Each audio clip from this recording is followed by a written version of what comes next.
Alors, bienvenue à tous. Je m'appelle Maëlys Labusquière, je travaille au BASIC. En 2 mots, je vais essayer de faire court. Le BASIC, c'est une coopérative. Nous faisons des études socio-économiques sur les questions d'organisation des filières, des rapports de force qu'il y a dans les filières et de son impact sur la durabilité écologique, sanitaire et aussi socio-économique. On travaille énormément sur les questions agroalimentaires, notamment pour outiller les collectivités territoriales dans leur transition alimentaire, les pouvoirs publics sur beaucoup de filières internationales notamment. Et aussi, on a tout un travail avec nos partenaires de la société civile pour nourrir le débat public. Voilà en quelques mots. J'ai pas projeté la slide, pardon. Hop.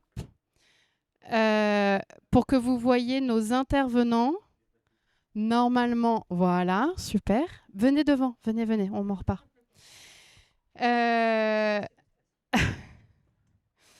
Du coup, je suis vraiment contente d'avoir ce débat aujourd'hui avec vous. L'idée, on est en petit format. On a depuis février 2026 une stratégie nationale pour l'alimentation, la nutrition et le climat, qui est une stratégie interministérielle, comme vous le savez tous. Elle fixe plusieurs objectifs sur l'alimentation des Français pour améliorer leur santé, notamment, avec notamment la question du doublement de la consommation de bio pour passer de 6 à 12% d'ici 2030. On parle d'un doublement en 5 ans. C'est des ambitions très fortes. Je ne vais pas revenir avec vous sur les enjeux, notamment par exemple des avantages de la bio sur la réduction du nombre de cancers du sein ou de la réduction du surpoids. Tout ça, vous le connaissez avec les études BioNutrinet. Aujourd'hui, l'idée avec vous, c'est de comprendre comment les collectivités territoriales peuvent lever certains des verrous économiques qui freinent l'accès de tous et toutes à une alimentation bio. Je vais vous demander à chacun de vous présenter, parce qu'aujourd'hui, nous avons des invités de qualité pour répondre à cette question-là. Donc, je vais commencer par vous, Patricia. Bonjour à toutes et à tous. Merci. Donc, je suis Patricia Suard, je suis vice-présidente en charge de l'alimentation et de l'agriculture au sein de Tours Métropole Val-de-Loire. Donc oui, je joue à domicile. Et je suis maire d'une petite commune de 1045 âmes à l'ouest de la métropole, à peu près à 10 minutes d'ici. Voilà. La métropole, juste un petit mot sur son PAT. Son PAT est labellisé depuis 2021. On est niveau 2 reconduit l'an dernier. Et la fibre du PAT est dans l'ADN en fait, de la métropole depuis la toute première installation juste à côté de Saint-Genoux, juste à côté donc, de Tours, d'un maraîcher, en 2012. Voilà. Bonjour. Alors, on a dit qu'il fallait parler un petit peu fort. J'espère pas crever de tympan à l'autre bout de la visio. Je suis Frédéric Faure. À la base, à la toute base, je suis boulanger et épicier, une épicerie biologique, Biocop, dans la région stéphanoise. Et par le jeu démocratique de notre coopérative, Biocop, je suis vice-président de cette coopérative et je suis aussi président du fonds de dotation et amène donc un regard de distributeur, un peu spécialisé bien sûr, mais de distributeur sur les enjeux qui vous occupent aujourd'hui. Bonjour, donc moi je suis Nastasia Cuse, je suis diététicienne pour l'association Biocentre. Donc Biocentre, on est la tête de réseau bio pour le centre Val-de-Loire avec du coup donc l'association Biocentre et les 6 groupements d'agriculture bio des 6 départements ainsi qu'une association de sensibilisation Bioberry dans le Cher. Voilà. Merci beaucoup. Alors, avant de passer la parole à nos intervenants, je voulais prendre quelques minutes avec vous pour faire un retour historique pour comprendre justement cette question des verrous économiques pour démocratiser la bio. On peut dire qu'il y a eu un pari qui a été fait au début des années 2010 pour démocratiser la bio, de tout miser, on va dire, par la grande distribution conventionnelle, classique, avec l'idée de dire il y a déjà beaucoup dans les circuits courts et les marchés de plein vent. Si on veut rendre la bio accessible à tout et un chacun, il faut la mettre dans les supermarchés. ça a marché d'une certaine manière, puisqu'il y a eu une augmentation de la consommation de la bio, et la grande distribution s'en est un peu emparée comme nous, ce qu'on appellerait un produit d'innovation sociale dans le jargon professionnel. Ça permet de créer de la valeur, donc de vendre un peu plus cher, et c'est extrêmement important. En tout cas, c'est le rôle du basique de comprendre à chaque fois les logiques économiques de rentabilité. C'est qu'en fait, la grande distribution évolue dans un univers de guerre des prix où ils se battent constamment en baissant les prix sur les produits les plus prisés des Français, ce qu'on appelle les best-sellers en très bon français.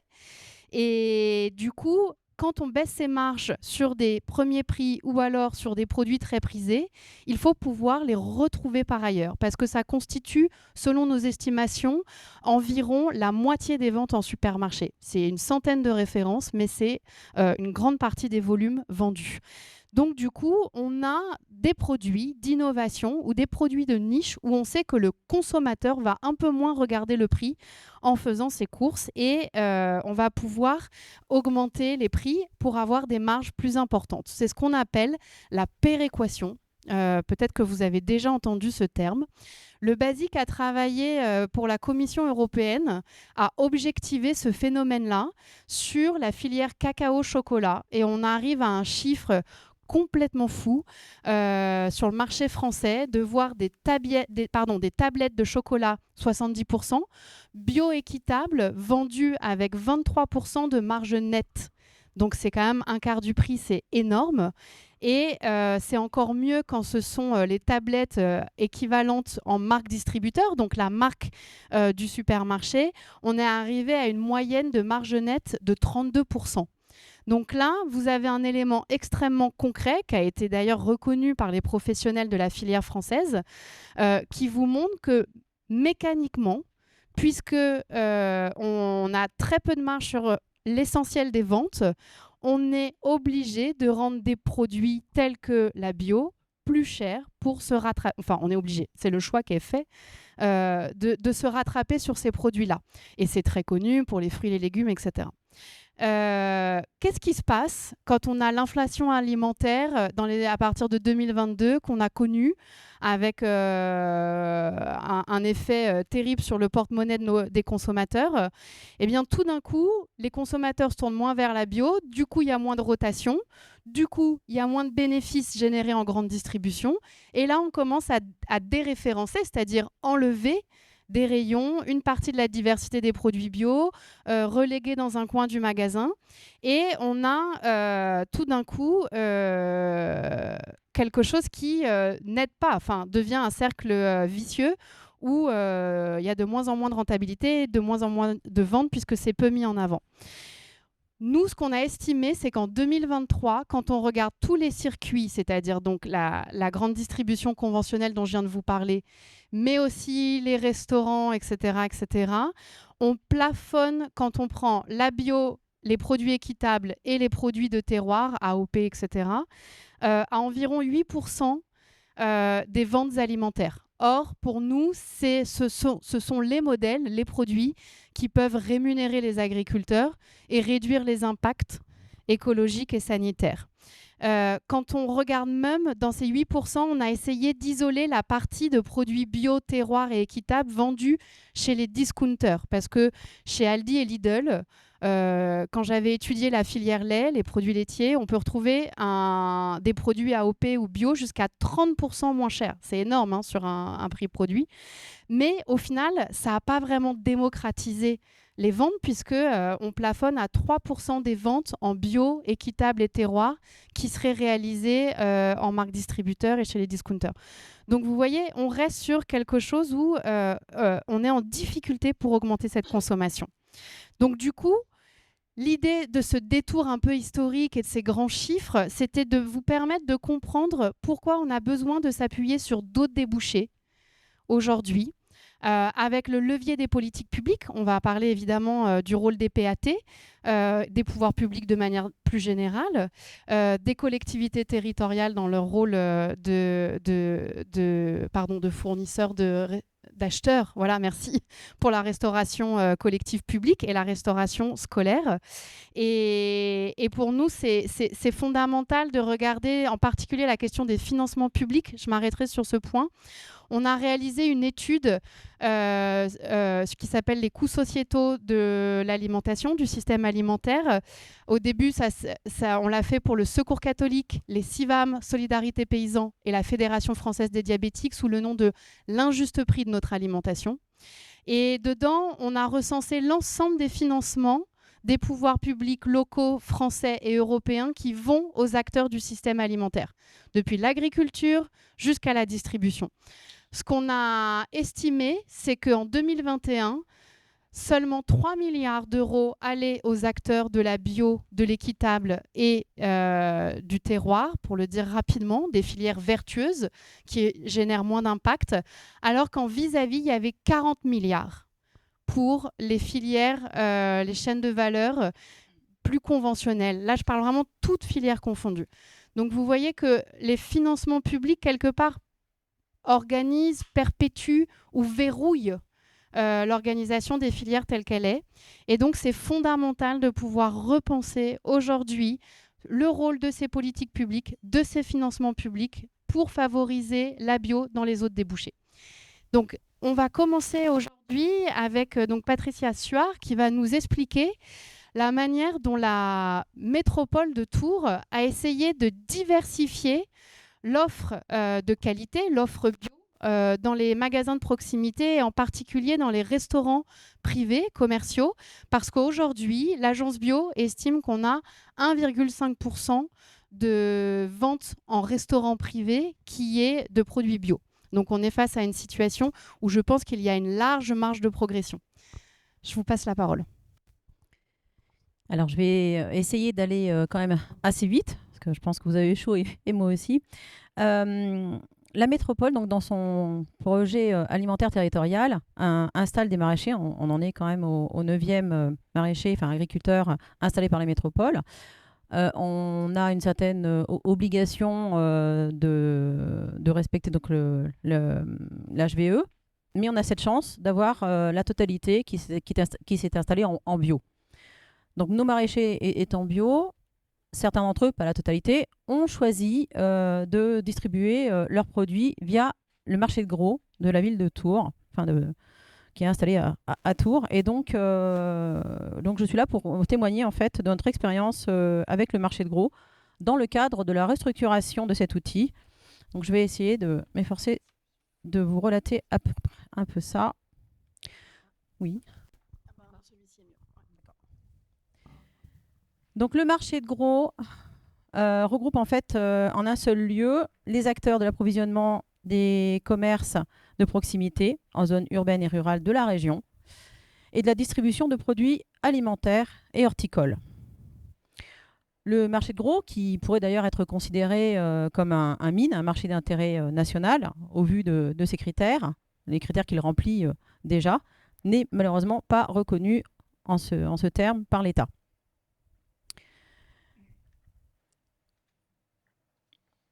Cet outil économique et stratégique a été créé en 1973 à l'initiative de la ville de Tours. Il est situé à l'entrée est de l'agglomération sur une surface de 7 hectares. Il constitue le poumon logistique alimentaire de la région Centre-Val de Loire. C'est le plus grand marché de centre de la France de produits frais. Il est déployé sur 20 000 m² de locaux hébergeant une vingtaine d'opérateurs, dont une dizaine de grossistes en fruits et légumes. La structure regroupe environ 250 emplois directs. Et comme je vous l'ai dit en préambule, c'est le seul équipement de ce type en région, avec une zone de chalandise dépassant largement les frontières de l'Indre-et-Loire. Grosso modo, c'est un chiffre d'affaires qui avoisine le million. La gouvernance et l'actionnariat, donc l'exploitation du site est assurée par la Société d'économie mixte de gestion, la SGMG, dans le cadre d'une délégation de service public de la ville de Tours, couvrant la période 2026-2029, pour un contrat qui est en cours et qui est d'une période transitoire dans la vie du marché de gros. Donc, conformément à la délibération du mois de juin 2024, la métropole de Tours, enfin, Tours Métropole Val-de-Loire, a intégré l'actionnariat en faisant l'acquisition de 131 actions, soit grosso modo un peu moins de 2 000 euros. Et nous avons rejoint ainsi les partenaires historiques, qui étaient la ville de Tours, celle de Saint-Pierre-des-Corps, les chambres consulaires, l'Igéris et la Comcom de Loches Sud-Touraine. Alors, concrètement, les types de marchandises ou de prestations proposées aux acheteurs sont les suivantes. Dans ce lieu, les marchandises et prestations sont variées, mais pas encore assez, évidemment. On y trouve des fruits et des légumes, de la viande, de la charcuterie, du foie gras, du saumon fumé, et même des glaçons, des œufs, traiteurs, fleurs et plantes, un restaurant-bar, des épices et des condiments, des locaux de stockage, notamment pour du fromage et du poisson, mais pour des commerçants qui sont non sédentaires, des professionnels de l'emballage, un accueil pour des remorques, notamment la location d'emplacement, également pour des camions avec des prises électriques, ce sont pour des camions frigo en fait, et un labo de préparation alimentaire ainsi que des box de stockage. Nous y rencontrons 3 types de vendeurs, une cinquantaine de concessionnaires quand même, qui génèrent plus de 90 millions d'euros de chiffre d'affaires, grosso modo 330 personnes. Donc nous y retrouvons des grossistes, des producteurs locaux avec des abonnements annuels, des producteurs locaux saisonniers, notamment tout ce qui est melon, asperges, etc. Et nous pouvons y croiser 3 types d'acheteurs. Nous avons des restaurateurs de haut de gamme, pour certains étoilés, mais pas que. Des commerçants de marché de plein vent et des magasins spécialisés comme l'Arrivage, Profruits, Prime Fruits. Donc, il s'agit là de vente de gré à gré. Les acheteurs se déplacent sur le carreau pour choisir leurs produits et les grossistes livrent également les marchandises. Il n'y a pas de collectivité territoriale acheteuse dans le cadre d'appels d'offres pour la restauration collective sur ce marché de gros. Mais on y trouve des EHPAD et également des cliniques privées du territoire. La stratégie de diversification se décline en 3 pôles afin d'assurer l'avenir de l'outil du marché de gros. La transformation et la solidarité, le développement et la transition écologique. Donc, en termes de transformation et de solidarité, donc, nous avons la création d'un outil de transformation alimentaire qui est très important sur notre territoire par la Banque alimentaire 37, qui est prévue, d'ailleurs l'ouverture est prévue en septembre 2026. Ça nous permet de pouvoir retraiter, la Banque alimentaire retraiter tout ce qui lui est donné, tous les dons. Mais pour nous, nos agriculteurs, ça leur permettrait de pouvoir transformer les produits quand ils arrivent en pleine saison, en fait, quand ils n'arrivent pas à les écouler sur le coup. Un projet de plateforme de tri de fruits et légumes en collaboration avec Solal, avec la Banque alimentaire 37, également une entreprise d'insertion. L'installation qui est en cours de VRAC 37, une épicerie solidaire, et une installation de la Banque Paysanne, un collectif de producteurs locaux bio. En termes de développement, donc on a le projet d'aménagement d'une cuisine partagée pour répondre à la demande de certains traiteurs, d'associations, de food trucks aussi. Nous avons l'accueil de start-up de la food tech, donc regroupant l'ensemble des start-up innovantes du secteur agroalimentaire, et la mise en place de salles de réunion mutualisées.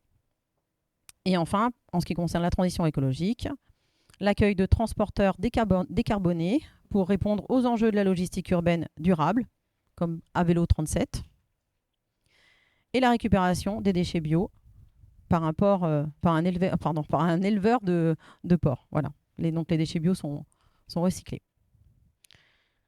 Voilà, donc l'étape aujourd'hui, nous avons un audit qui a été confié à Ceresco et une possible mise en relation avec le mine de Rungis ou de Nantes, puisque plusieurs scénarios nous ont été proposés pour la restructuration et nous en sommes là pour essayer de faire prospérer notre marché de gros.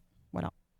Et sur l'offre bio, vous êtes arrivé à pousser ces produits-là du coup auprès de la diversité des acheteurs qui est assez impressionnante. Pardon. Comme ça change rien pour moi. Excusez-moi. Donc la question était de savoir si ça avait marché pour pousser l'offre bio, le fait d'être actionnaire du marché de gros auprès des acheteurs que vous avez mentionnés, à savoir les restaurateurs, les magasins spécialisés, les EHPAD et cliniques. Alors oui, effectivement, mais nous, c'est surtout pour permettre à nos agriculteurs d'ouvrir ce levier pour pouvoir distribuer leurs produits, puisque nous, tous nos agriculteurs sont installés en bio. Donc c'était important qu'ils aient cette visibilité et d'avoir cette communication-là.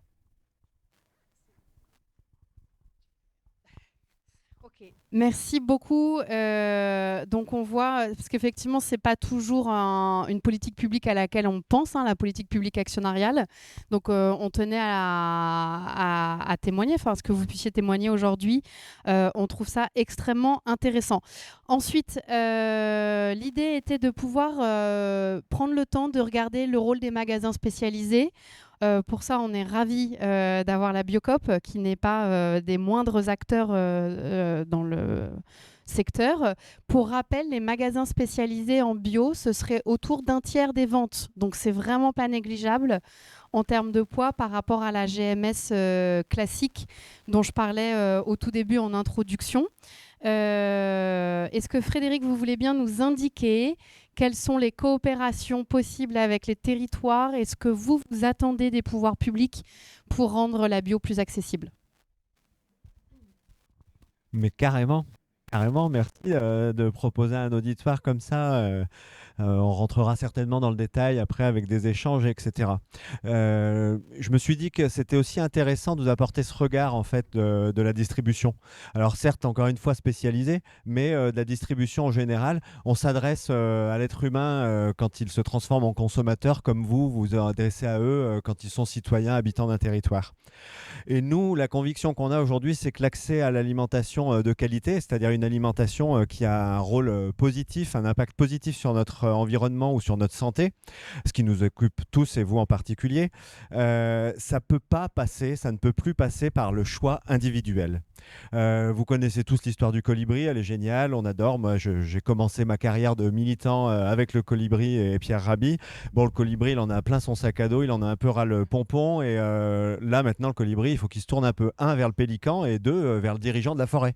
Parce que si ça brûle, il y a des responsables et il faut aussi qu'ils agissent. Quand on sonde un peu les concitoyens, 80% d'entre eux, ils veulent mieux consommer. Quand on sonde les paysans, et ça c'est des études, c'est des études marketing, quand on sonde les paysans, 75% d'entre eux, ils veulent mieux produire. Donc là, on voit que c'est tout aligné en fait, pas de souci. Mais alors, qu'est-ce que c'est les freins? Qu'est-ce que c'est les leviers sur lesquels on peut appuyer? Déjà, le premier frein, c'est l'organisation collective qui est issue de choix de société. Et là, c'est les politiques publiques. Les politiques publiques, elles ont, à mon sens, deux rôles, la responsabilité et la responsabilisation. Alors, une politique publique, je ne vous l'apprends pas, et vous me direz d'ailleurs si je me trompe, son rôle, c'est bien d'influencer, c'est bien de dessiner une trajectoire, c'est de dessiner l'avenir, et parfois, cet avenir, il se dessine à contre-courant du présent.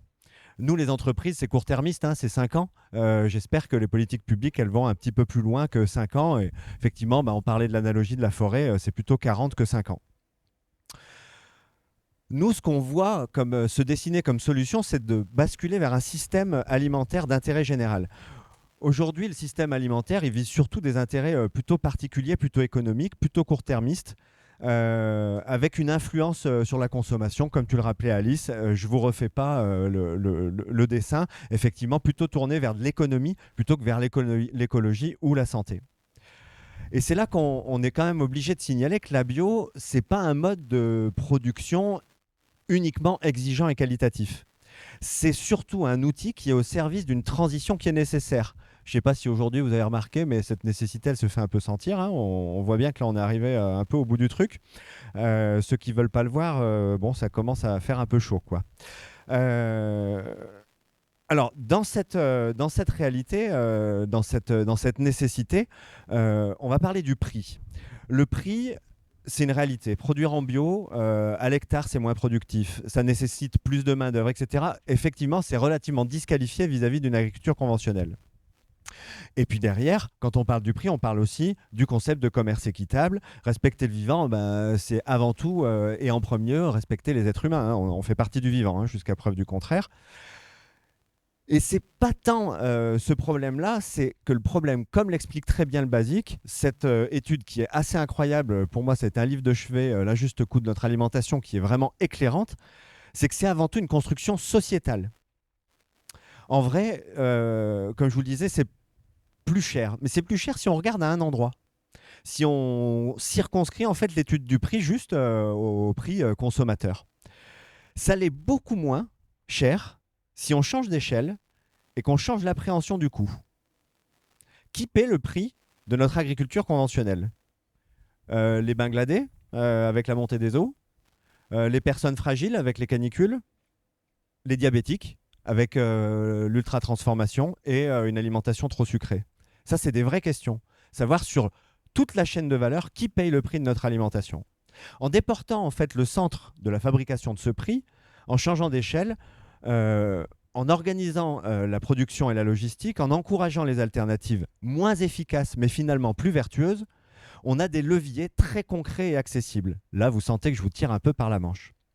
La commande publique, elle est forcément un point de démarrage qui est clé dans cette démarche. Atteindre les objectifs d'Egalim, qui, à mon sens, et je crois savoir, est une obligation, mais on est loin du compte.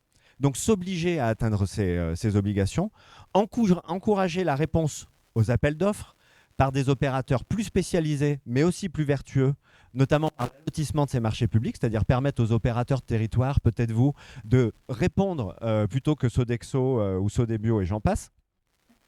Sodebio, non, c'est un lapsus, il n'existe pas celui-ci. C'est un projet de Biocop, je vous en parlerai après. Bref, vous avez compris que ça, c'est des exemples très concrets, très mécaniques qui permettraient d'encourager et d'arriver vers ces objectifs. Et ça permet de stabiliser, d'amortir. C'est bien un rôle des pouvoirs publics. C'est bien le rôle des pouvoirs publics et ça a un impact énorme sur la structuration des territoires alimentaires. En conséquence, on consolide, on rassure, on pérennise l'amont qui nous crie depuis des mois, voire des années, qu'il a besoin d'une chose, c'est de la visibilité. On ne met pas en culture des champs de blé en bio pour dire l'année prochaine, ça ne sera pas du blé, ce sera du maïs, ce ne sera pas en bio, ce sera en conventionnel. Ça ne marche pas. C'est du long terme, il faut absolument soutenir. Et ça, les leviers que je vous ai évoqués, c'est vraiment des leviers de soutien. Une fois qu'on a agi là, parce qu'il n'est pas question de vous tirer que vous par la manche, mais il y a d'autres acteurs sur le territoire que vous pouvez vous tirer par la manche, il me semble. Politiquement, on a pleinement la main sur les leviers que je vous ai énumérés. Et là, la deuxième étape, c'est d'aller chercher ou rechercher ou chercher à nouveau le gros morceau.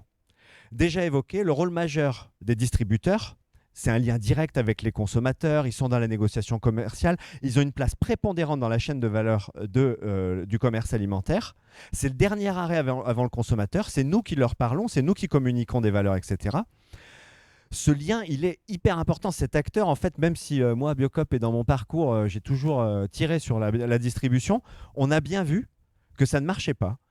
Je vous invite à aller rechercher sur Internet une tribune du 12 juin 2025. C'est 5 majeurs de la distribution, tous sauf Leclerc. Ils aiment tous taper sur Leclerc. Hein, ça, c'est un petit peu leur jeu. Elle s'intitule « Aller plus loin dans la transition alimentaire ». C'est passé totalement inaperçu. Je crois que c'est paru dans Contexte ou un truc un peu truc. Qu'est-ce qu'ils nous racontent, les distributeurs ? Grosso modo, ils racontent le projet de Biocop, le lien au territoire, les enjeux de transition, les enjeux écologiques, etc. Et dire « il faut absolument y aller ». En revanche, ils tirent un constat, ils disent « mais par contre, si personne ne nous oblige, aucun d'entre nous ne commencera. Parce que le premier qui commence, c'est le premier qui va mourir. » Le premier qui va arrêter de vendre du Nutella pas cher pour vendre des fruits et légumes à la place, tous les consommateurs aujourd'hui sont matrixés, ils vont chercher le Nutella et ils vont chercher le camembert président. C'est pas des blagues, c'est les 2 premières grosses ventes alimentaires solides derrière les eaux en bouteille et les Coca-Cola. C'est ça notre marché alimentaire. Hein. Sur 240 milliards d'euros, c'est ça les moteurs du marché alimentaire. C'est l'enseignement de la crise, mais je ne m'appesantis pas dessus puisque tu l'as bien décrit, Alice. Post de 2020-2022, il y a eu un abandon par ce gros opérateur de la bio. Ça a porté un préjudice terrible à l'amont, à tel point que les derniers chiffres de l'agence bio aujourd'hui, qu'est-ce qu'ils nous disent ? Moins 1% de production alimentaire en agriculture biologique sur le territoire français et plus 7% de croissance du même marché. Quand la grande distribution va s'y remettre, ce ne sera pas le temps de planter du blé et de semer des maïs pour alimenter les troupeaux en bio. Ça sera beaucoup trop tard et ça va avoir un effet inflationniste terrible. Petit effet d'annonce. Donc là, on a des leviers assez simples, c'est des leviers politiques qui permettent d'obliger en fait les distributeurs, par exemple, c'est un peu brutal et sans doute à affiner, mais à détenir et à vendre une certaine quantité de produits sous label bio, exigeants, etc. Obligeons-nous, puisque tout le monde est d'accord, puisque tout le monde tire les mêmes constats, du consommateur jusqu'au distributeur, il suffit de mettre une règle et puis de la respecter. Et là, on finit sur le dernier point. Alors là, sortez les violons, les mouchoirs et tout ça, on transpire, mais on va pleurer aussi. Il y a notre responsabilité morale. Notre responsabilité morale, c'est l'honneur d'une civilisation à s'occuper de ses habitants. On n'a pas le droit, à mon sens, de produire autant de richesses, autant de technologies, en laissant autant de gens sur le bord de la route. Donc tous les mécanismes qui permettent de redonner le pouvoir de manger sainement sont à encourager, à nourrir. Et dans les PAT, vous avez cette vision globale. Vous voyez toutes les petites fourmis, tous les gros opérateurs, tout cet énorme panorama de l'alimentation. Vous le voyez et vous avez un rôle d'action dessus, ou en tout cas de coordination. Épicerie sociale et solidaire, ordonnance verte, sécurité sociale de l'alimentation, chèque alimentation durable. C'est tout un tas de leviers qui est une réappropriation par les citoyens de la thématique alimentaire. Ils se réapproprient leur alimentation et nous disent on veut mieux manger et on veut se réapproprier ça. C'est plus à Leclerc d'avoir le rôle de l'État-providence de nous rendre un accès à l'alimentation. C'est ce qu'on voit sur les panneaux publicitaires. Moi, ça me dérange. Un petit mot sur le fonds de dotation dont je suis le président. C'est un outil de mécénat Biocop. Depuis sa création, vous allez voir où est-ce que je veux en venir. En 2015, on a soutenu à peu près 300 projets sur les territoires, dont des sécurités sociales de l'alimentation, etc. On est en lien parfois indirect avec les PAT. C'est 2,5 millions d'euros qu'on a mis sur la table au cours de ces 10 années d'existence pour soutenir donc ces 300 projets. Si on reportait ça, et là je vous demande de vous rappeler qu'on a sucré 5 millions d'euros à l'agence bio, hein. Donc, c'est même plus des bouts de chandelle, hein. C'est vraiment le bout de la mèche, quoi. Si on faisait la même chose à l'échelle de la distribution alimentaire, c'est 250 millions d'euros qui seraient sur la table pour accompagner des initiatives de territoire. 250 patates. On a quand même beaucoup de moyens, encore une fois. Et ça, c'est qu'un tout petit périmètre de l'action, de la responsabilité. C'est pour ça que je disais responsabilisation, pouvoir public. Responsabilité, c'est les entreprises. On doit être plus responsable. La bio, elle ne sortira pas de sa niche autrement. La responsabilité individuelle, elle a fait son temps. Place à la responsabilité collective, entreprises et pouvoir public. Petit avertissement. Les mutuelles pour la santé planétaire, un groupement de mutuelles rejoint par la Massif aujourd'hui. Ça y est, ça commence à être un peu gros, la Massif quand même. Des collectifs de médecins. Il attire notre attention sur leur incapacité à pallier à tous les dégâts, notamment de notre alimentation, à ne plus pouvoir assurer leur rôle d'assurance, de palliatif. Et ça nous indique, et c'est le santé planétaire, que demain, l'alimentation, ça sera l'amiante d'hier, et que les générations futures, elles nous regarderont pour nous dire vous saviez et vous n'avez rien fait. Merci beaucoup, Frédéric. C'était parfait. Donc du coup, Frédéric a quand même placé en sujet numéro 1, même s'il y en avait plusieurs, la commande publique pour pouvoir rendre la bio plus accessible. Nous, côté basique, on a chiffré que si on regarde l'ensemble des financements, après que vous ayez payé la cantine de vos enfants, c'est le contribuable local. Ce sont les collectivités locales qui prennent en charge la majeure partie des coûts des repas.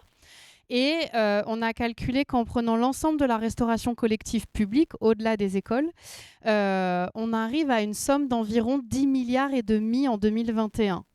Donc là, si vous connaissez un petit peu vos chiffres sur les 40 milliards dont je parlais juste avant, 43 milliards qui vont aux acteurs, c'est autant, c'est déjà un quart, et c'est autant que la PAC cette même année. La PAC, en 2021, elle est autour de 10 milliards. Donc il y a un potentiel énorme. La question, c'est effectivement le respect des Galim et du coup des 20% de bio dans le cadre de l'approvisionnement de la restauration collective publique. Donc, on va avoir un témoignage hyper intéressant sur la manière dont justement on peut faire en sorte que ça soit fléché sur des produits bio et que les collectivités territoriales, grâce à ce levier et cette conditionnalité via Egalim qu'elles ont, elles peuvent structurer des filières du maillon agricole jusqu'à la cantine en bio, mais aussi en local. Merci Nastasia de nous expliquer comment vous faites. Du coup, merci. Effectivement, la rédaction des marchés publics, c'est un levier parmi d'autres, je précise, parce que c'est pas le seul levier, mais c'est un levier parmi d'autres, à l'augmentation des produits bio et locaux dans l'assiette de nos convives. Simplement, comment faire pour se saisir de ce levier? L'idée, c'est de suivre, on va dire, une procédure, un protocole, une marche à suivre pour qui va nous permettre de verrouiller certaines portes et d'en déverrouiller d'autres pour que les acteurs bio du territoire puissent répondre au marché. Alors, quand j'entends marché, je précise les appels d'offres, les marchés à procédure adaptée, mais aussi de simples consultations. Si on n'atteint pas les seuils, rien ne nous empêche de faire un cahier des charges dans lequel on va stipuler quelles sont nos attentes, quels sont nos besoins, quels sont nos critères de sélection des produits pour que ça aille directement flécher les produits bio et locaux. Donc, pour moi, la première chose à faire, et c'est ce qu'on fait dans l'accompagnement à Biocentre, c'est de pouvoir faire un audit à l'instant T de où en sont nos achats alimentaires pour qu'à partir de ce constat-là, on puisse faire un allotissement qui soit logique par rapport aux habitudes d'achat et par rapport à nos besoins, mais surtout pour allotir et pouvoir créer des lots qui puissent répondre au 100% bio et local. Parce que si on noie le bio en fait dans des marchés généralistes, effectivement, on va avoir les grossistes qui vont répondre et on aura territoires qui pourront répondre à ça. Donc ça, c'est la première étape, c'est pour être sûr qu'on puisse avoir des producteurs qui soient fléchés. Ensuite, il va y avoir un sourcing à faire.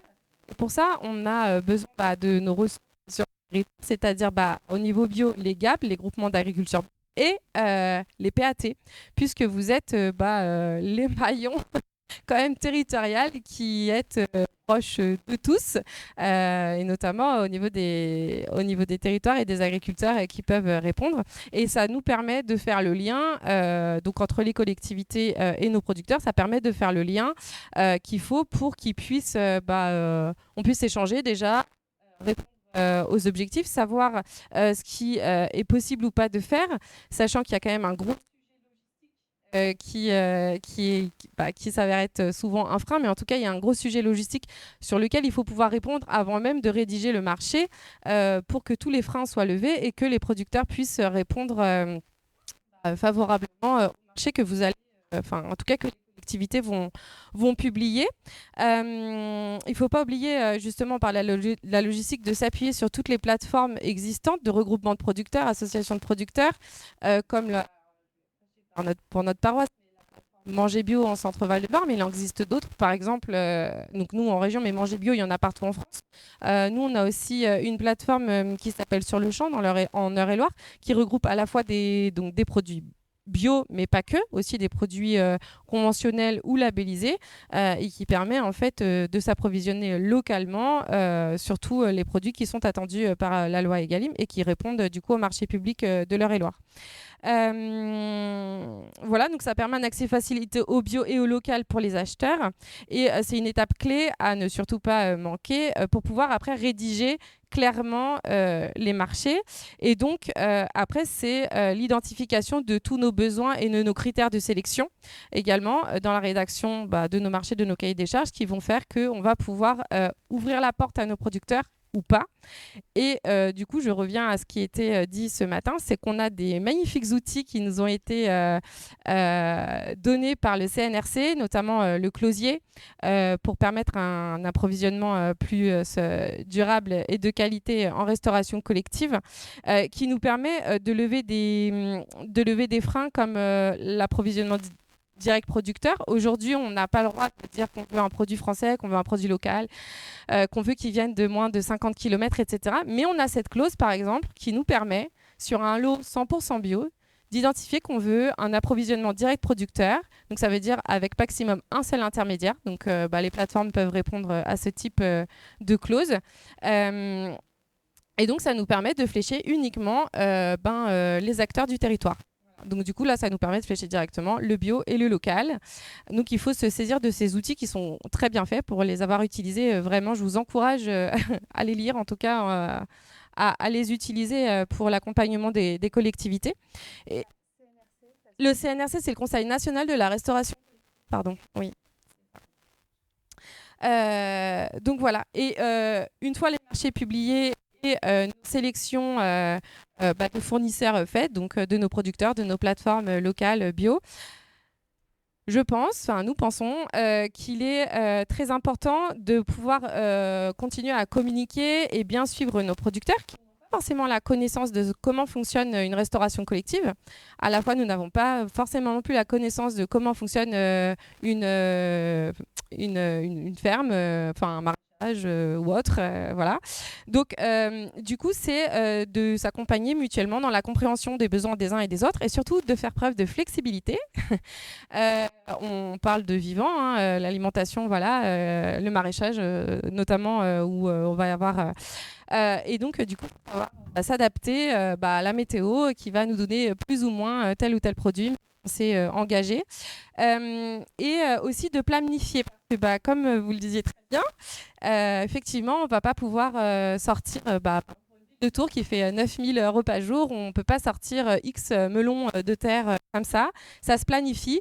Donc la planification, c'est une sorte d'engagement tacite entre les différentes parties qui permet aussi aux producteurs de se développer. C'est l'assurance pour la collectivité de pouvoir avoir tous les produits. Et c'est un engrainement positif, on va dire, dans l'approvisionnement bio et local. Et voilà. Et donc l'échange constant entre les producteurs et les collectivités nous semble très important. Ensuite, l'un des autres leviers qui nous semble important, c'est la massification. Donc, on sait très bien la complexité pour les petites communes de s'approvisionner parce qu'il n'y a pas forcément la logistique prévue pour ces communes-là. Il n'y a pas assez, elles ont des francs de port, elles ne peuvent pas forcément se faire livrer parce qu'elles sont isolées, etc. Aujourd'hui, on a un exemple en région Centre-Val de Loire et d'ailleurs, les autres départements et le reste de la région s'appuient sur cet exemple-là. En Eure-et-Loire, il y a eu un marché départemental qui a été mis en place, auquel les collèges et lycées avaient accès, ce qui a permis de sélectionner les plateformes, comme on disait, locales, de pouvoir massifier les achats. Mais c'est surtout qu'après, derrière, on peut avoir aussi toutes ces petites communes qui peuvent venir se greffer, puisque là, on vient optimiser les tournées en greffant des petits volumes qui viennent s'ajouter de livraison pour avoir travaillé des distributeurs d'agroalimentaire. C'est comme ça que ça fonctionne. Si on n'a que 50 couverts à livrer là-bas, on n'ira pas. Par contre, si à côté, j'ai un lycée qui en fait 1500, les 50 couverts, je vais pouvoir les livrer. Donc, il faut s'appuyer sur cette massification des achats. Déjà, ça permet de réduire les coûts au niveau logistique et en plus, ça permet de servir l'ensemble du territoire. Alors, je parle de la commune, mais ça va être le petit EHPAD, l'IME, différents types d'établissements qu'on peut avoir sur le territoire. Donc, même si la logistique reste contraignante, il existe quand même des solutions à construire pour donner au bio local à tous. Ça passe du coup par quelque chose d'assez structuré, néanmoins faisable. Enfin, à mon sens, ça l'est. Il y a des associations comme Biocentre qui permettent d'accompagner les collectivités, mais pas que Biocentre, hein, il y a d'autres associations sur les territoires qui permettent d'accompagner les collectivités dans la rédaction des marchés, des appels d'offres, des cahiers des charges qui sont là pour donner conseil. Et donc, même si le frein principal reste la logistique, il y a quand même les territoires, les collectivités, les grosses collectivités, régions, départements ont quand même un rôle à jouer pour permettre à tous en fait, d'accéder à et locale. Et les marchés publics restent un levier, comme on le disait tout à l'heure. Nous, on peut le constater régulièrement lors de nos interventions. C'est vraiment l'association de fait que ça fonctionne. Il faut déjà que les collectivités et ceux qui y travaillent soient informés et formés. Sans cette information et cette formation, et donc généralement, l'information passe bien souvent par les PAT. Il faut que tous les acteurs de la chaîne soient investis. Donc, quand j'entends tous les acteurs, les élus, gestionnaires, secrétaires généraux, cuisiniers, ATSEM, tous ceux qui sont au service des convives. Il faut une gestion fine des effectifs pour ne pas commander tout et n'importe quoi, et surtout dans des volumes qui ne seraient pas corrects. Donc, une gestion fine des effectifs, ça peut passer par des précommandes de repas. Il y a différentes solutions qui existent, et la gestion du gaspillage alimentaire, des grammages servis, après je vous apprends rien, il existe un tas de leviers, mais en tout cas c'est l'association de tous ces leviers, et les marchés publics, je pense qu'ils sont souvent les oubliés, qui permettent l'introduction de plus de produits bio, en tout cas au niveau scolaire, mais dans tout type de collectivité. Merci beaucoup. Merci beaucoup, Nastasia. Alors, il nous reste une petite demi-heure pour le débat. C'est complètement ouvert, libre, si vous avez des remarques, des questions, des réactions. Nous faisons feu de tout bois, en espérant que ça ne soit pas le feu chez vous, en termes de température. Qui veut se lancer ?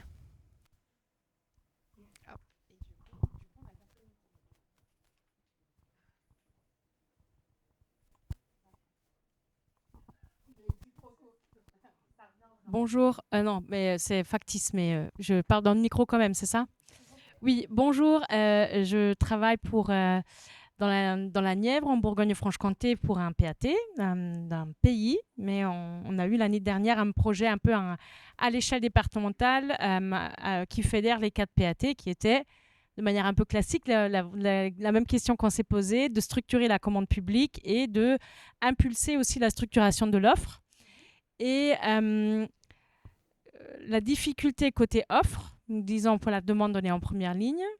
Pour la partie structuration de l'offre, le problème, c'est qu'on n'avait pas de leader, quoi. Et donc, c'était les collectivités, les PAT qui étaient en impulsion, en disant, on comprend que c'est peut-être pas aux producteurs d'apporter toute faite de la solution, on apporte de l'ingénierie technique, on souhaite financer l'amorçage et organiser une montée en puissance pour que ça puisse se porter dans les X années à venir. La difficulté, quand c'est les PAT qui sont en première ligne, c'est qu'il y a... d'abord, on vient quand même voir les producteurs en disant qu'ils doivent changer leurs habitudes. Ils n'aiment pas trop, parfois. On n'a pas tout de suite les volumes à la clé parce que ça précède. Et quand on arrive en tant qu'acteur public, ils ont une notion de service public, quoi. Et donc, la difficulté, c'est qu'on ne peut pas tester un modèle économique, ou même avec une marge raisonnable. L'idée, ce n'était pas non plus de devenir un grossiste classique, mais de trouver un modèle qui peut approcher un équilibre économique, même si je pense que la collectivité, elle serait en compensation si ce n'est pas complètement rentable.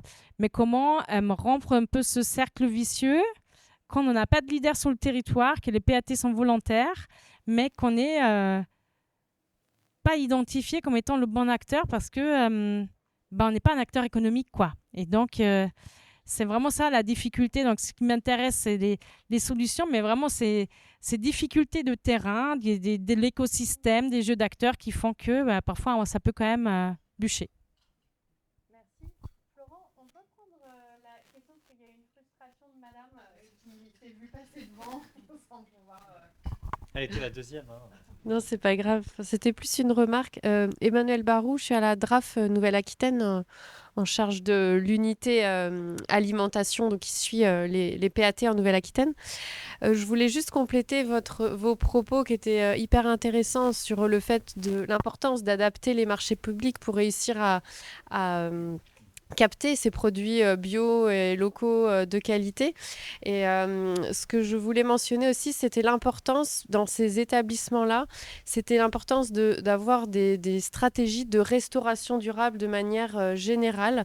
Je voulais donner un exemple. On a par exemple en Nouvelle-Aquitaine le département de la Dordogne qui ambitionne d'atteindre les 100% de bio dans ses collèges et donc qui travaille depuis 10 ans. Donc tout ça aussi pour dire que ça ne se fait pas du jour au lendemain. Et au-delà, effectivement, de tous ces travaux autour des marchés, des groupements d'achat, du sourcing, de la lutte contre le gaspillage alimentaire, il y a un gros travail de formation en cuisine. Des cuisiniers qui... vous pensiez peut-être en parler aussi, mais parce qu'en fait, ils sont allés jusqu'à abandonner le fait de donner certains produits aux jeunes parce que ça répond pas, c'est des produits ultra transformés, ou arrêter les cubes de bouillon qui coûtent hyper cher parce qu'on y trouve plein de choses pas super. Donc ils assument le fait de ne plus servir certains produits, de faire des choses simples, des produits bruts, et c'est pour ça qu'ils ont réussi à atteindre dans certains établissements les 100%, il me semble, et à coût quasiment constant, parce que faut pas se leurrer, c'est quand même le nerf de la guerre. Donc on a des exemples assez fous, hein. On demande pas à ce que tous les établissements arrivent à 100% de bio, mais avec ces initiatives sont vraiment hyper intéressantes de voir que, alors ça se fait en 10 ans, ça nécessite beaucoup de formation des cuisiniers, mais ils y arrivent. Voilà.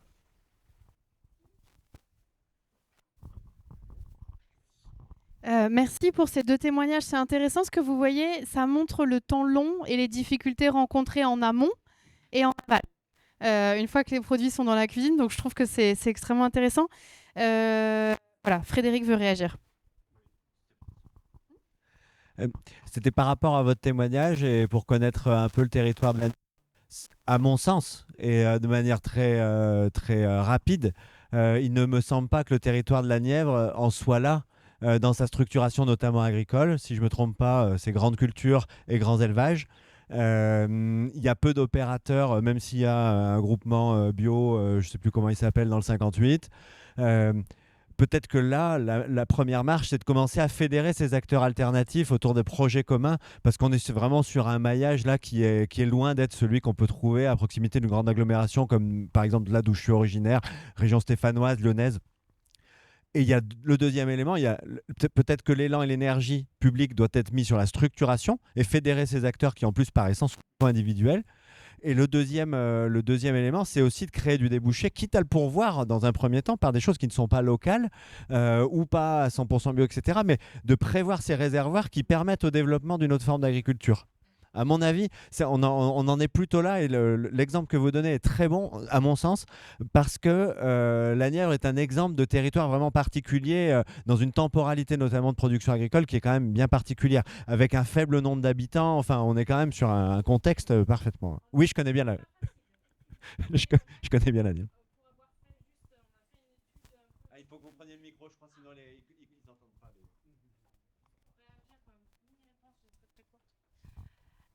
Oui, territoire d'élevage, filière longue, mais on a commencé par faire une étude d'opportunité quand même sur les volumes potentiellement relocalisables, donc les familles de produits et les volumes. Et en soi, il y a le potentiel.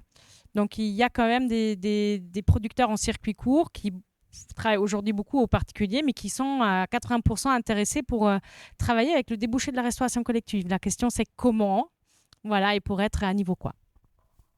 Merci beaucoup pour ce témoignage. Du coup, pour répondre à Madame de la DRAF de la Nouvelle-Aquitaine et sous contrôle de la DRAF Centre-Val-de-Loire, alors je ne crois pas qu'en Centre-Val-de-Loire, on ait d'établissement à 100% de bio ou local. Ouais, voilà, merci. Mais effectivement, je vous rejoins sur le fait que du coup, la formation, c'est hyper important, et c'est ce qu'on remarque sur nos territoires et sur tous les accompagnements qu'on peut faire. Il y a souvent un manque d'information et un manque de formation. Et on accompagne aussi en fait les établissements dans la formation à la à travers la cuisine végétarienne, le fait que vous disiez depuis de fond de sauce, de bouillon, etc. Voilà, viande de qualité et comment valoriser l'entièreté d'un poulet, par exemple, pour en faire des fonds. Enfin voilà. Donc, on accompagne aussi les collectivités sur ce type de formation pour justement les aider et les accompagner. Et on sait très bien que la transition, on voit qu'il y a certains territoires accompagnés des fois on part de très très loin, où le simple fait, en fait, juste de se dire il faut que je déclare en fait ma cantine, c'est déjà un énorme pas pour nous. Et on se dit à partir du moment où ils vont déclarer, ils vont pouvoir piloter, ils vont pouvoir comprendre. Parce qu'il y a ça aussi, c'est que la compréhension n'est pas toujours bien là. Et je vous rejoins tout à fait sur votre témoignage. Merci. Alors, j'encourage les personnes à distance de poser leurs questions à l'écrit si elles le souhaitent. On se fera un plaisir de les relayer pour nos intervenants et la salle. Vraiment, n'hésitez pas, vous êtes les bienvenus pour interagir avec nous à distance, avec grand plaisir. Est-ce qu'il y a d'autres réactions ou questions dans la salle, monsieur? Ouais, merci beaucoup. Alors, on a énormément évoqué dans les échanges le rôle des techniciens de la restauration collective. Moi, j'ai 2 casquettes. Oui, j'ai 2 casquettes. J'ai le plaisir d'être à la direction de la restauration de la ville de Fontenay-sous-Bois et j'ai l'immense honneur de présider l'association des directeurs, directrices responsables de la restauration publique territoriale qui s'appelle Agores. Moi, j'ai commencé ce métier-là il y a 25 ans. Et il y a 25 ans, le sujet de l'alimentation, en particulier le crantage territorial, n'était pas si important et la place de nos cantines n'était pas si importante au quotidien. Il est devenu aujourd'hui ce sujet-là extrêmement important. Il y a une attente citoyenne, une attente sociétale, une attente politique et donc des textes de loi qui sont sortis. Mais en 25 ans, je suis devenu juriste, je suis devenu chimiste pour connaître la migration des nanoparticules depuis les barquettes plastiques jusqu'à nos aliments. Je suis devenu manager 2.0. Moi, j'ai 225 personnes sous ma responsabilité, mais beaucoup de mes collègues connaissent ça au quotidien en ayant dans nos cuisines, on avait une vision managériale, c'est pas un gros mot, mais une vision managériale qui a beaucoup évolué, en particulier dans le contexte de la fonction publique territoriale. Je suis devenu spécialiste d'agriculture pour connaître les rotations des cultures et faire du sourcing au cul de la vache exactement et aller chercher nos produits. En gros, moi, je ne peux être que assonant à tout ce que j'ai entendu là aujourd'hui sur l'attente vis-à-vis de nos métiers à nous. Mais je vous donne une des solutions à cela. Rejoignez-nous. Rejoignez-nous. Si vous voulez, si on veut tous faire bouger les lignes en matière de restauration publique territoriale, venez remplir les rangs de ces hommes et ces femmes, ces techniciens territoriaux qui, dans les collectivités, sont dans nos cuisines. Qu'elles soient centrales, qu'elles soient dans les écoles, rejoignez-nous. Au Mans, ça fait 1 an qu'ils cherchent quelqu'un pour remplacer mon collègue parti à la retraite. À Dole, on a parlé de Franche-Comté, ils ont mis 3 mois pour trouver quelqu'un et encore, je ne sais pas ce que ça va devenir. Je vous cite comme ça, je n'ai pas le temps de le faire, mais je peux vous citer un grand nombre de collectivités qui cherchent des talents. Si ne serait-ce que 20, 30, 50% des hommes et des femmes qui se passionnent pour ce sujet-là, et qui d'ailleurs viennent nous solliciter, nous, associations, si ces personnes-là venaient remplir nos rangs en cuisine, et je fais un appel, je lance une bouteille à la mer parce qu'il y a une désaffection d'une certaine manière des métiers de la cuisine, des métiers de la restauration, alors qu'on se passionne tous des sujets de l'alimentation.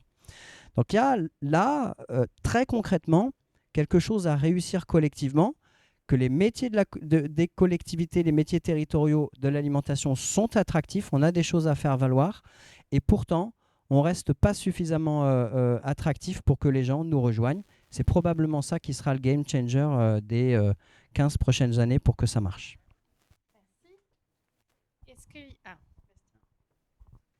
Oui, bonjour à toutes et à tous. Je suis Bastien Malière, je travaille à la Ville de Paris sur le PAT.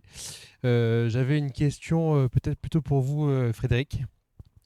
En fait, aujourd'hui, dans le contexte des débats nationaux, j'ai l'impression que ce qui se joue là, dans la loi d'urgence agricole, loi du plomb 1, loi du plomb 2, les régressions environnementales au niveau européen, il y a un enjeu du local, il y a un contre-pouvoir local, parce qu'il y a du concret sur le terrain pour protéger la ressource en eau, pour protéger la santé des citoyens, pour construire des environnements alimentaires favorables à nos concitoyens sur le territoire.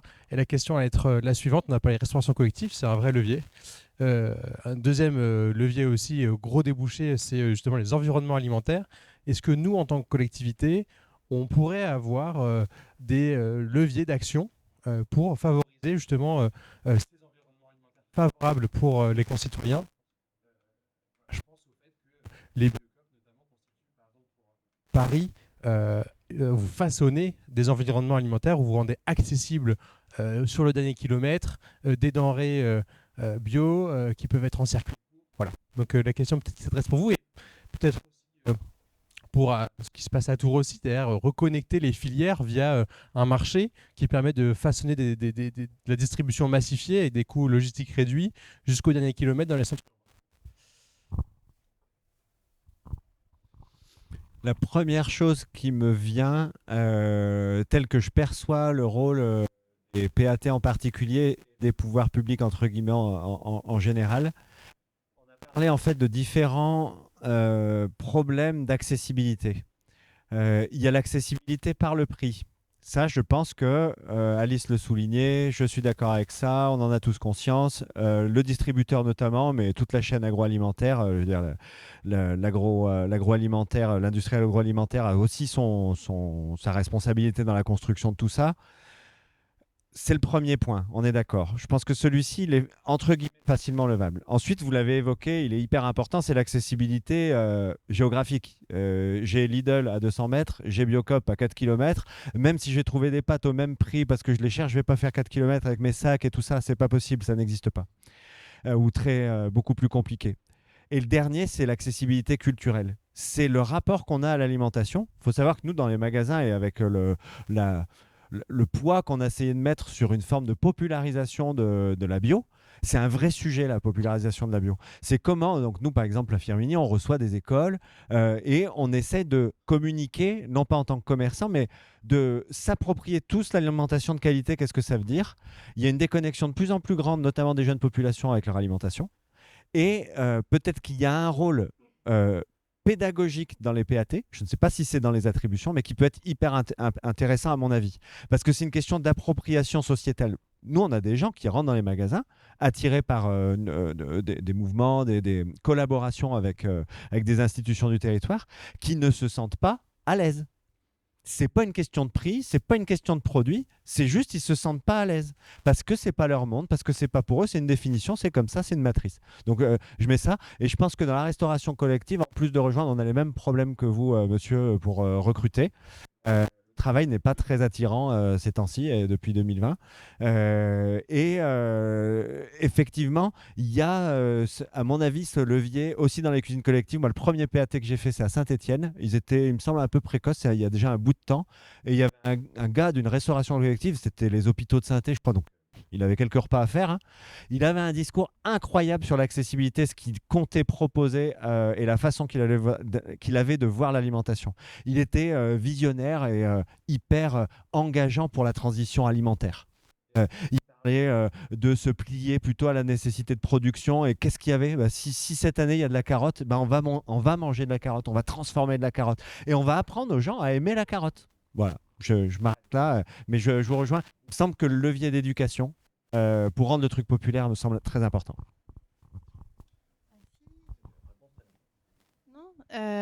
Patricia, vous vouliez réagir aussi peut-être sur le rôle d'une collectivité par rapport au restaurant ou au magasin de proximité ? Alors moi, je voulais réagir, mais je voulais réagir surtout par rapport à la restauration collective, parce que nous, les maraîchers qu'on a installés, les agriculteurs qu'on a installés, 100% étaient d'accord théoriquement pour vendre la restauration collective, pour répondre aux appels d'offres, etc. Concrètement, on est à zéro. On est à zéro pourquoi ? Parce qu'effectivement, il faut qu'ils aient tellement de casquettes différentes sur la tête qu'ils ne peuvent pas y arriver. Voilà. Nous, la seule solution qu'on entrevoit aujourd'hui et qu'on est en train d'essayer de mettre en place, on en est au balbutiement au début, puisqu'en fait, c'est une étude qu'on a fait faire qui nous a poussé à avoir cette conclusion. On va les fédérer en SKIC, parce que la collectivité est partie prenante et parce qu'on peut être acteur de façon importante dans cette structuration-là. On va les structurer en SKIC pour qu'ils puissent répondre aux appels d'offres pour leur faciliter la vie, parce que sinon, on ne trouve pas d'autre solution en fait. Alors, on est dans les dernières minutes. Est-ce qu'il y avait une réaction en ligne, peut-être une question, Florent ? Non.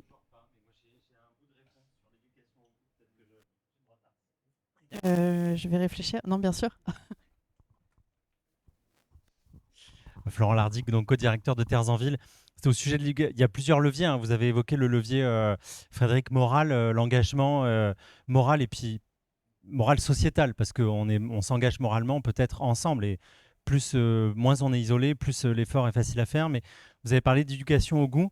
Et en fait, on s'en rappelle rarement, mais dans la Marguerite des pâtes, c'est-à-dire les 6 familles d'actions qui ont été codifiées un peu au début des pâtes, même si les pâtes gardent un petit côté herbe folle et que chacun des pâtes doit conserver sa nature locale, et on y tient beaucoup à cette polyvalence, cette polyformie du pâte. Il y a l'éducation au goût et à l'alimentation. Et donc, c'est vrai que plusieurs des pâtes, et notamment des territoires assez populaires où le lien se perd, on est plutôt dans le béton que près des produits, l'éducation au goût permet de faire revenir et de faire retrouver l'intérêt à des aliments non ultra transformés, goûteux. Donc les carottes, vous citiez les carottes, avec plus ou moins de cumin, avec quelle huile, ainsi de suite. Et donc, ça passe par l'approche éducative et par l'enfant pour refaire rentrer les choses dans le foyer. Et dans un autre atelier, en ce moment même, il y a un acteur qui est assez reconnu nationalement, qui travaille là-dessus, qui témoigne aujourd'hui. C'est Charlotte Frigou de Au goût du jour, qui ont fêté leurs 20 ans il y a peu. Donc c'est une vieille association aussi, qui avec leur caravane du goût font redécouvrir dans les territoires qui contractent avec eux le goût. Voilà. Il y a aussi une association qui a eu existé, que Maxime doit connaître, qui s'appelait La Neige. Voilà, La Neige a fondu. Donc l'asso a capoté, mais il y a 4 ans, mon collègue Paul Masseran avec La Neige avait produit un guide pour les éducateurs pour favoriser des astuces comme ça avec des fiches actions précises pour éduquer au goût. Voilà, donc le goût est un des vecteurs en fait de la prise de conscience. Merci beaucoup. Est-ce qu'il y a d'autres réactions? Oui, bien sûr. Bonjour, Élise Malron, donc je suis chargée mission PAT. Je ne sais pas si vous m'entendez. C'est vrai que c'est un peu perturbant de parler avec un micro sans s'entendre. Voilà. C'était juste pour apporter un témoignage justement sur l'éducation au goût, puisque c'est un enjeu fort sur le PAT du PETR Centre-Cher. Donc on est sur un territoire autour des bassins de vie, Vierzon et Bourges, pour vous situer un petit peu. Et donc, on a fait le choix de s'orienter plus vers le public étudiant, puisqu'on s'est rendu compte que clairement, il y avait un gros enjeu d'éducation alimentaire sur cette population. Donc, on a rédigé 2 livrets recettes à destination des jeunes. Un premier livret, justement, qui était vraiment dans cet aspect production locale, production bio, vraiment les sensibiliser notamment aux produits de saison. Et des livrets qui sont très simples à utiliser avec des recettes peu coûteuses. Le facteur prix était quand même important, mais de leur montrer qu'en utilisant des produits bruts, ça leur coûtait aussi moins cher, ça leur donnait aussi envie de partager ce repas-là. Et donc on a fait une 2e édition, puisqu'on parlait des GMS aussi tout à l'heure. On a fait le choix de s'associer pour le coup à une GMS et notamment Super U, voilà, qui est pleinement engagée en fait dans le PAT et qui aussi a la volonté de contractualiser avec un certain nombre de producteurs. Et on voulait aussi sortir un peu de cette stigmatisation des jeunes en leur disant vous allez faire vos courses en grande surface ou même dans des magasins spécialisés, alors que c'est 80% des achats. Donc c'était de leur dire aussi, malgré tout, si vous allez en grande surface, en tout cas faites le moins mauvais choix possible et orientez-vous vers des produits de saison, des produits locaux et des produits bio. Donc on a fait ce choix-là, donc on a rédigé un second livret, donc avec le fait, c'est vraiment des recettes sur le thème sport santé. Donc on s'est associé aussi avec tout un tas d'autres partenaires. Et c'est l'enjeu même des PAT, hein, on est vraiment sur de la mise en réseau, on n'a pas fait ça chacun dans notre coin. Et donc je veux rebondir aussi sur ce livret recette-là, c'est qu'on n'avait pas sous-estimé, on avait sous-estimé justement l'impact qu'allait avoir ce livret déjà au niveau des jeunes, puisque ça a vraiment bien marché. On s'est associé à beaucoup d'établissements d'enseignement supérieur qui ont distribué ce livret. On a fait des ateliers cuisine qui ont très bien fonctionné. On a fait plusieurs séries d'ateliers sur l'ensemble des territoires. Et c'est vrai que beaucoup, du coup, se sont saisis de cet outil-là pour sensibiliser, pour faire de l'éducation à l'alimentation, au final, qui a été plutôt salutaire. Et ça, c'est à l'initiative, pour le coup, des PAT et avec le concours aussi d'un certain nombre de partenaires. Et on parlait aussi de la valorisation des métiers de la restauration collective via ce livret recette, justement. temps, on a pu, donc ça c'était la volonté aussi, on a 2 restaurants universitaires sur Bourges. Ils n'ont pas voulu distribuer le livret recettes comme ça. Donc on s'est associé au lycée hôtelier Jacques Coeur qui a rédigé les recettes. Donc les jeunes du lycée hôtelier sont venus cuisiner des recettes du livret au sein des cuisines des 2 rues. Et donc, ils ont découvert aussi la restauration collective qu'ils ne connaissaient pas du tout. Enfin, clairement, ils étaient vraiment purement dans la restauration traditionnelle. Et par la suite, il y a même d'autres jeunes qui sont venus en apprentissage au sein des cuisines des deux restaurants universitaires. Donc, il y a aussi tout un lien. On parle beaucoup, pour le coup, des PAT aujourd'hui. Parfois, on ne se sent pas forcément légitime à intervenir. On le disait tout à l'heure, on n'est pas acteur économique, mais on est quand même des maillons de la chaîne qui sont quand même sensiblement très importants. On fait vraiment de la mise en réseau qui est essentielle pour aller orienter vers justement des acteurs économiques, des structures qui accompagnent et qui, pour moi, est essentielle. Et il ne faut pas minimiser en tout cas le rôle des PAT sur ce sujet-là. Voilà.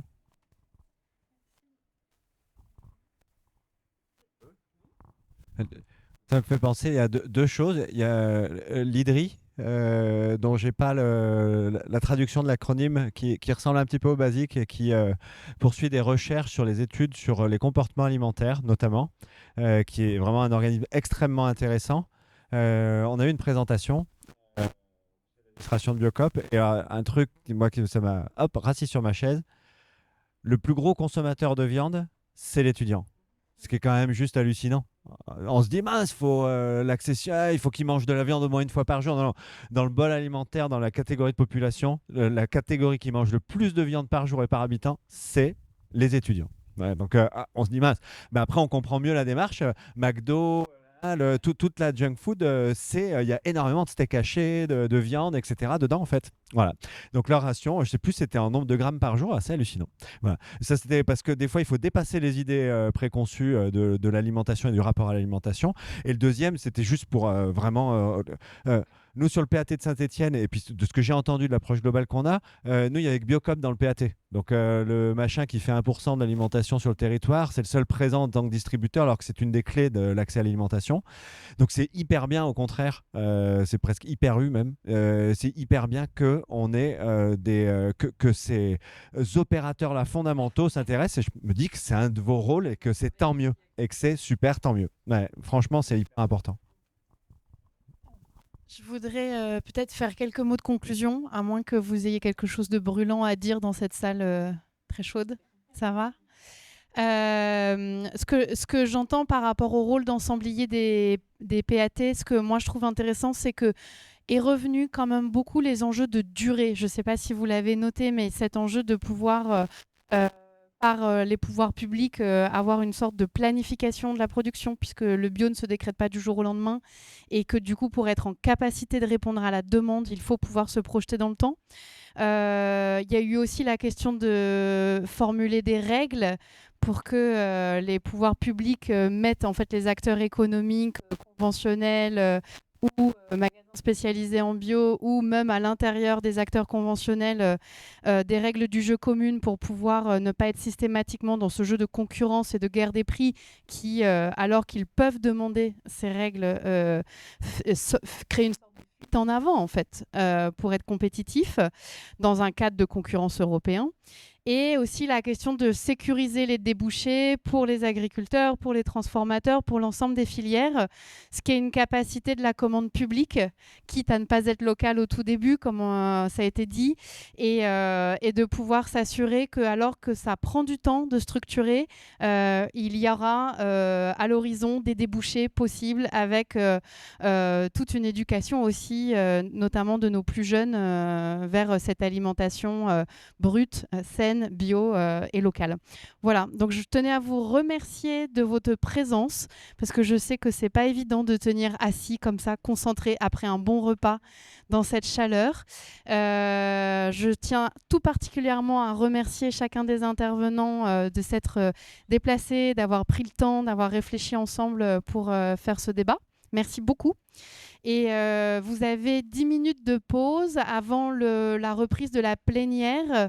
Voilà, vous connaissez les lieux maintenant. Merci à tous, très bon après-midi.